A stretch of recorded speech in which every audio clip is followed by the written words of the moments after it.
Welcome to Closet Coaching, everybody. I wanted to share a story of something that happened over the weekend, which was that on Friday, I got my second shot.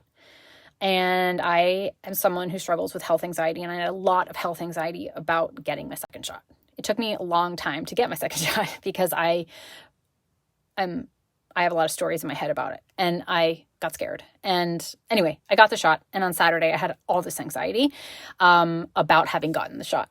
And I noticed myself thinking about food all day long. And this is in the absence of hunger. I completely recognized it as emotional, sort of comfort-seeking food thoughts, which is interesting because I don't always experience that anymore. But I do notice that in periods of like really high worry or when I'm sick, I get food thoughts. The difference between my food thoughts now and before my recovery process is that before I was also in like restriction mode and binge restrict mode. And so my physiology was not stable, and it would take any opportunity to eat as like, it would like no holds barred. It would just go for it. So anytime I had like an emotional need for food, my physiological need for food was like, go in. And it would just go in, and I would just binge like crazy on those kind of days.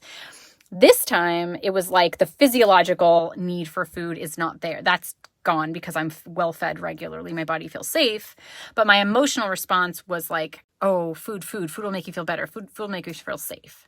And that happens now, but I'm able to see it from a distance. And it's kind of like, I'm able to say like, oh, look at that. Like, look at me thinking about food, like it's going to help, like it wasn't one of those situations where I just wanted an ice cream sundae to make me feel better, and then I would have moved on. I could tell it was like the kind of thing that was like it was going to persist all day.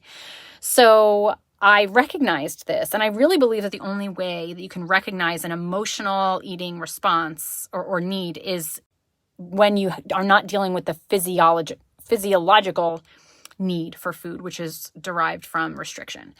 So because I have that clarity now, and because I have that like stable body process, I was able to see the emotional needs going on and talk to them and be like, okay, Steph, what is going on here? Like, this anxiety is not going to be soothed by food. What do you need? And so I was like, well, I need to go to my room, and like that's where I go when I'm really stressed. And like my kids came and we crawled in my bed and we watched a movie on Saturday night. My husband ended up coming too. We just like all hung out.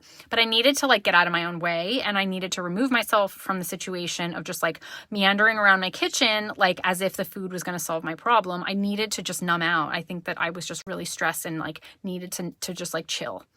And it's hard for me to give myself permission to do that, but I did that and like gave myself what I actually needed, which was the rest.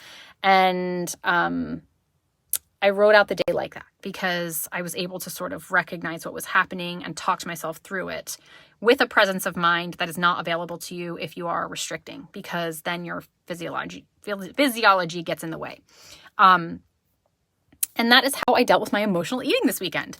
And it wasn't pleasant and it wasn't fun and it was kind of annoying, but it was also something that I was able to see like without over-identifying with it anymore, which is something you're able to do once your body recovers from restriction-based deprivation, because then you can start dealing with the emotional-based deprivation or the emotional restriction.